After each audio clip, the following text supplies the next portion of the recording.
नमस्कार दोस्तों, मेरा नाम है विजय कुमार। आप देख रहे हैं कॉमिक्स पिटारा चैनल को। तो चलिए दोस्तों, हम लोग कॉमिक्स पढ़ रहे थे ड्रैकुला दिल्ली में, जो कि राम रहीम की कॉमिक्स है। इसका पहला पार्ट मैंने अपने चैनल पे अपलोड कर दिया है। पहले पार्ट में मैंने इस कॉमिक्स को 16 पेज तक कवर कर दिया था। अब इस पार्ट में इसके आगे कहानी को शुरू करते हैं। क्या कह रहे हैं आप? उन्हें यहाँ से चले पूरे 2 घंटे हो चुके हैं। वे आपसे मिलने ही यहाँ से निकले थे। अब तक तो उन्हें आपके पास पहुंच जाना चाहिए था, लेकिन वे मुझसे किस सिलसिले में मिलना चाहते थे? ड्रैकुला बालक के सिलसिले में। वाट? ड्रैकुला बालक? जी हाँ, कहकर कमिश्नर पांडे ने प्रोफेसर को सारी बात बता दी। ठीक है कमिश्नर साहब, जैसे ही राम रहीम मेरे पास पहुंचेंगे मैं आपको सूचित कर दूंगा। ओके। इसके साथ ही दूसरी तरफ से संबंध विच्छेद हो गया था। आखिर ये ड्रैकुला बालक का क्या चक्कर है? वो तो समाप्त हो चुका था, फिर इतने वर्षों बाद अचानक जीवित कैसे हो गया? और ये राम रहीम कहाँ रह गए? उधर बदमाशों के अड्डे पर। देख लो दोस्त, सुबह होने से पहले ही हमने अपना वादा पूरा कर दिया है। अब तुम चाहो तो शौक से इनके खून से अपनी प्यास बुझा सकते हो। आज मेरा बदला पूरा होगा। मेरे दोनों दुश्मन मेरे सामने हैं। गू गू गू। और अगले ही पल कर गू गू। और रहीम के सर को उसने धड़ से उखाड़ दिया। फिर अब तुम्हारी बारी है। गटक धड़ाक भट। चपर चपर। आहा, अति स्वादिष्ट। कुछ ही देर बाद आज मुझे असीम शांति मिली है। हमने तुम्हारा काम कर दिया है दोस्त, अब तुम्हें हमारा भी काम कर देना चाहिए।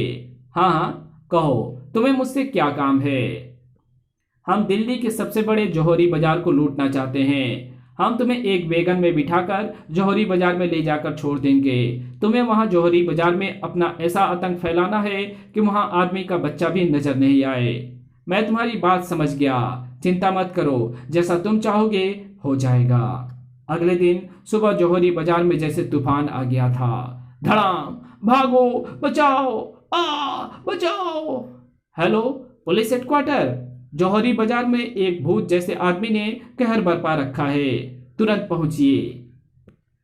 हर किसी को अपनी जान बचाने की पड़ी थी। भागो। जबकि जौहरी बाजार के पास ही एक पतली गली में। बॉस, आपके प्लान के मुताबिक ड्रैकुला ने जौहरी बाजार में आतंक फैलाया हुआ है। ऐसी भगदड़ मची हुई है कि कुछ ही पलों में जौहरी बाजार सुनसान हो जाएगा। ठीक है, तुम सब तैयार हो जाओ, हमने अभी जौहरी बाजार पर हमला बोलना है। और अब्दुल, तुम वैगन के पास ही रहोगे। ठीक 15 मिनट बाद तुमने वैगन का दरवाजा खोलकर भाग जाना है। लेकिन बॉस, इस वैगन में ऐसा क्या है? इस वैगन में 2 ऐसे शख्स बंद हैं जो ड्रैकुला को मौत की नींद सुलाएंगे। और जानते हो उनके नाम क्या हैं? क्या हैं? राम रहीम। क्या कहा? राम रहीम? क्या वो जिंदा हैं? हाँ। लेकिन बॉस, अगर राम रहीम वैगन में बंद है तो फिर वो दोनों कौन थे जिन्हें ड्रैकुला ने हमारी आंखों के सामने मार डाला था? वो राम रहीम नहीं, बल्कि उन्हीं की कदकाठी के 2 ऐसे शख्स थे जिन्हें राम रहीम का फेस मास्क लगाकर हमने ड्रैकुला के सामने प्रस्तुत किया था। मगर क्यों? सुनो, हमारा ये काम करने के बाद ड्रैकुला हमारे लिए बेकार हो जाएगा और भविष्य में वो हमारे लिए कभी भी खतरा बन सकता है। और अगर ऐसा होता है तो सिर्फ राम रहीम ही उसे खत्म कर सकते हैं। इसलिए मैंने राम रहीम को जिंदा रख छोड़ा है। अब चलो हम अपना काम करते हैं। फिर वे सब जौहरी बाजार की तरफ भागते चले गए। इधर लोग ड्रैकुला से जान बचाने के लिए प्रयत्नशील थे। तो उधर बदमाश लोग जौहरी बाजार को लूटने में। शाबाश, एक भी जेवरात नहीं छूटना चाहिए, जो हाथ लगे समेट लो। Hurry up, quick. उधर स्टेशन वैगन के निकट 15 मिनट हो गए। अब मुझे वैगन का दरवाजा खोल देना चाहिए। और खटाक, वैगन का दरवाजा खोल वो एक तरफ भाग खड़ा हुआ वैगन के अंदर। ओह, दरवाजा खोलने की आवाज कैसी थी? मैं देखता हूँ। राम भैया, वैगन का दरवाजा तो सचमुच खुला हुआ है और यहाँ कोई नजर भी नहीं आ रहा है। दोनों झटपट वैगन से नीचे उतर आए। आखिर वे सब कहाँ गए? हमें इस तरह कैद करना और फिर यहाँ लाकर आजाद कर देना, ये चक्कर कुछ समझ में नहीं आया रहीम। तभी बचाओ, भागो! अरे ये लोग इस तरह क्यों भागे जा रहे हैं? भयभीत भी हैं। आओ आगे चलकर देखते हैं कि माजरा क्या है। फिर वे दोनों तेजी से जौहरी बाजार की ओर भाग लिए। वहां आखिर ऐसा क्या है जिससे ये भगदड़ मची है? फिर जैसे ही वे जौहरी बाजार में पहुंचे ड्रैकुला! तभी ड्रैकुला की दृष्टि भी उन पर पड़ी। हैं? राम रहीम! यदि ये जिंदा हैं तो फिर वो कौन थे जिनका मैंने खून पिया था? अगले पल ओह, समझा, मेरे साथ उन्होंने धोखा किया है। अब मैं उन्हें जिंदा नहीं छोड़ूंगा। पहले इनसे निपटूं। सावधान रहीम, ड्रैकुला हमारी तरफ ही आ रहा है। तभी भाग भाग! अरे ये धुएं के बम किसने फेंके? राम रहीम, जल्दी आओ। कमिश्नर अंकल, आप समय खराब मत करो, जल्दी से जीप में बैठो, वरना जहरीले धुएं से तुम भी बेहोश हो जाओगे। राम रहीम लपक कर जीप पर सवार हो गए और पुलिस कमिश्नर ने जीप मोड़कर दूसरी ओर दौड़ा दी। मुझे उम्मीद है इस जहरीली गैस से ड्रैकुला लंबे समय के लिए बेहोश हो जाएगा। हम कुछ देर बाद वापस लौटेंगे। कुछ देर बाद जब वे पुनः उसी जगह पर वापस लौटे तो धुआं छट चुका था, परंतु ड्रैकुला वहां नहीं था। अरे वो ड्रैकुला का बच्चा कहाँ चला गया? लगता है उस पर जहरीले धुएं का कोई प्रभाव नहीं पड़ा और वो यहां से भाग निकला। आओ देखते हैं। इधर बदमाश लोग भी अपना काम पूरा कर वहां से रवाना हो चुके थे। बॉस, आपने सचमुच ही कमाल कर दिया। अगर आपने ड्रैकुला को नहीं फंसाया होता तो हम जौहरी बाजार से करोड़ों का माल हरगिज नहीं लूट सकते थे।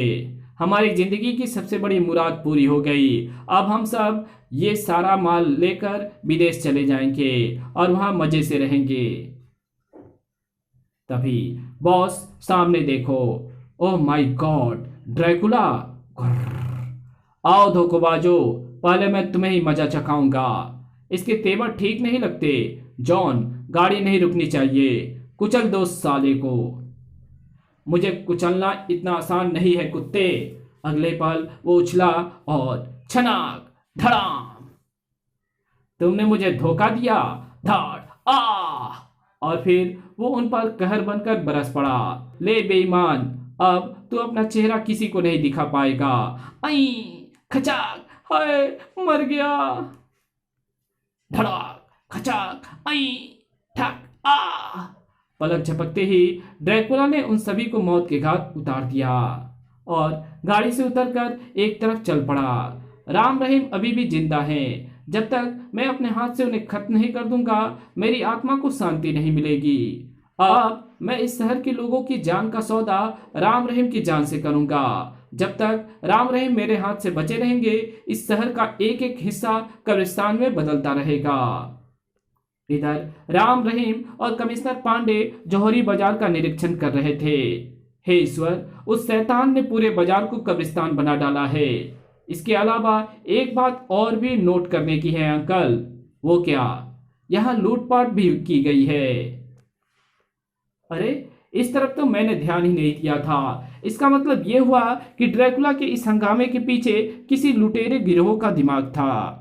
बिल्कुल, और मुझे विश्वास है कि यह गिरोह वही होगा जिसने ड्रैकुला और हमारा अपहरण किया था। लेकिन अंकल, एक बात मेरी समझ में नहीं आई कि आप यहाँ अचानक कैसे आ पहुंचे। मुझे फोन पर मेरे एक परिचित जौहरी ने ड्रैकुला के कहर बर्पा करने की खबर दी थी। यहाँ आते समय मैं पुलिस फोर्स को भी आदेश देता आया था। पुलिस फोर्स एम्बुलेंस यहाँ अब पहुँचती होगी। ओह, जल्दी पुलिस फोर्स के साथ साथ एम्बुलेंस भी वहां पहुंच गई और वे लोग घायलों एवं मृतकों की सूध-बूध लेने लगे। आखिर ड्रैकुला और वे लुटेरे अब कहाँ होंगे?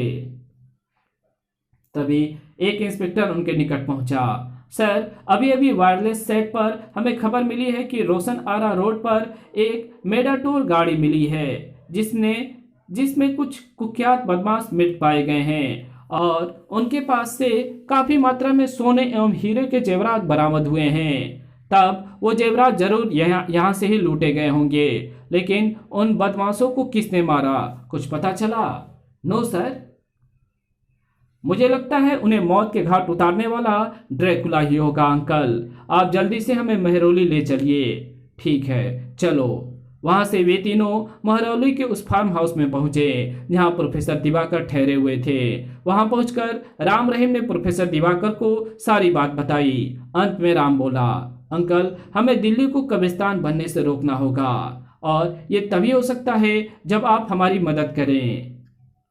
मेरे बच्चों, मानवता की भलाई के लिए मैं सब कुछ करने को तैयार हूँ। सुनो, तुम्हारी बातें सुनकर मैंने जो अंदाजा लगाया है उसके अनुसार यही हो सकता है कि कोई मुजरिम पुलिस से बचता हुआ भूत महल में पहुंचा और ड्रैकुला बालक किसी तरह उसके शरीर में प्रविष्ट हो गया और उसी ने उन दोनों पीछा करने वाले पुलिसकर्मियों का वध कर दिया।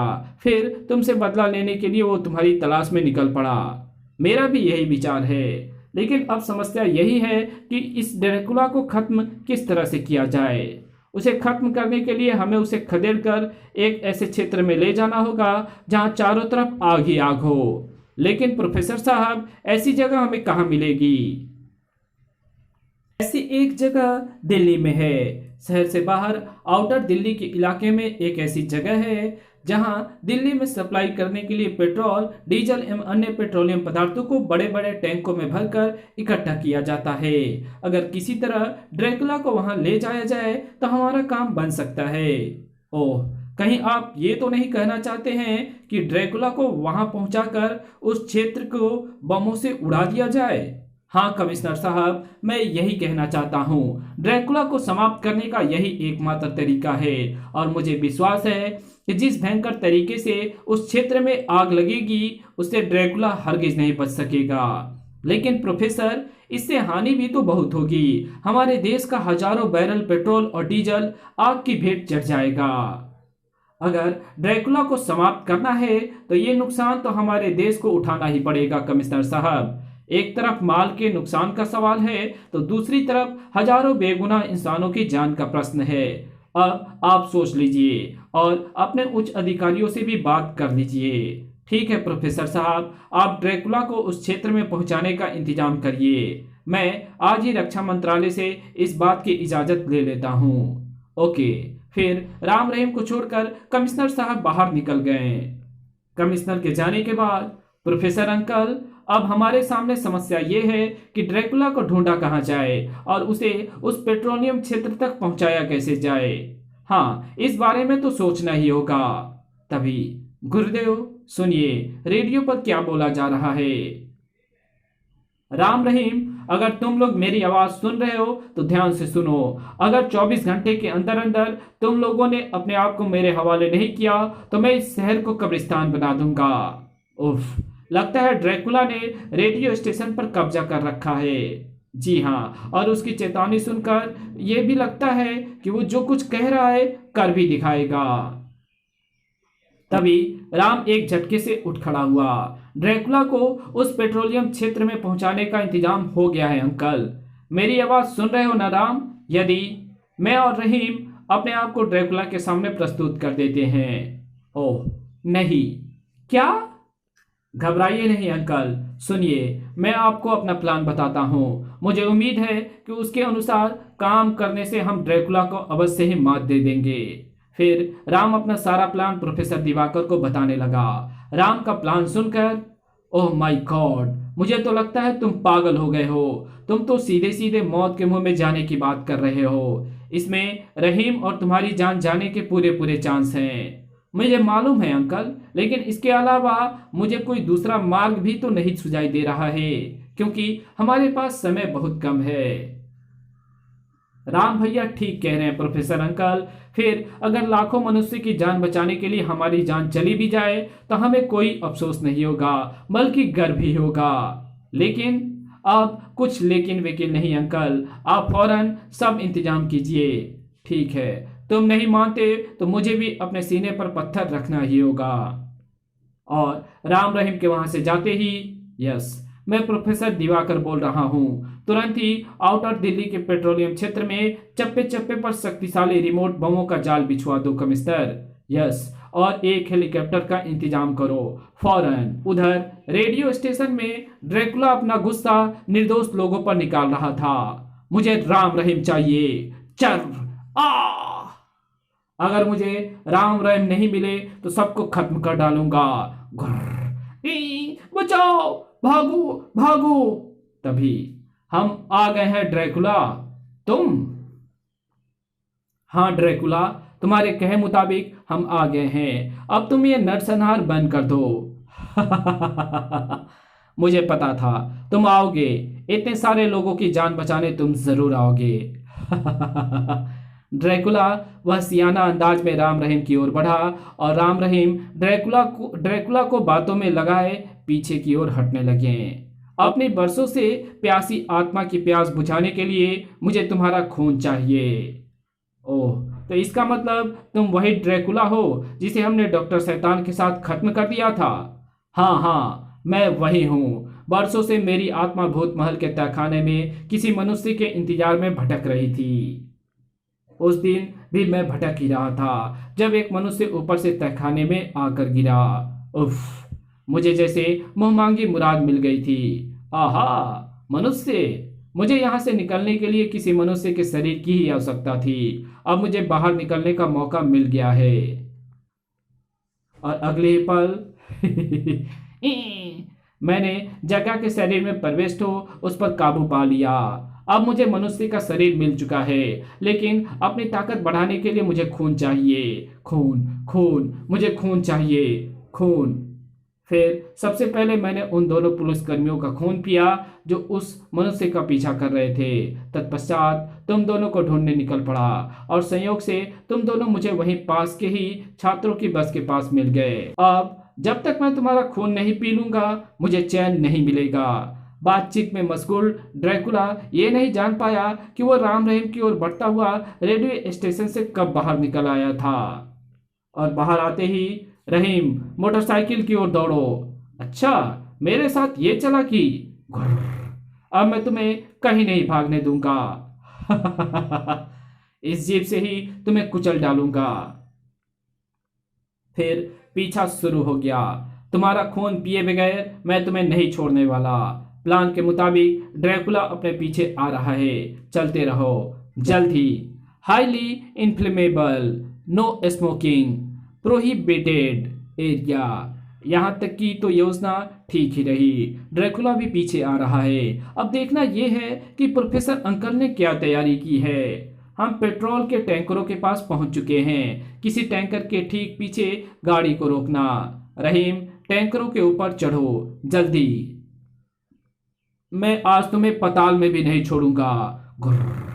ड्रैकुला भी हमारे पीछे पीछे टैंकर के ऊपर आ रहा है, लेकिन अभी तक हेलीकॉप्टर नहीं पहुंचा। अब क्या होगा?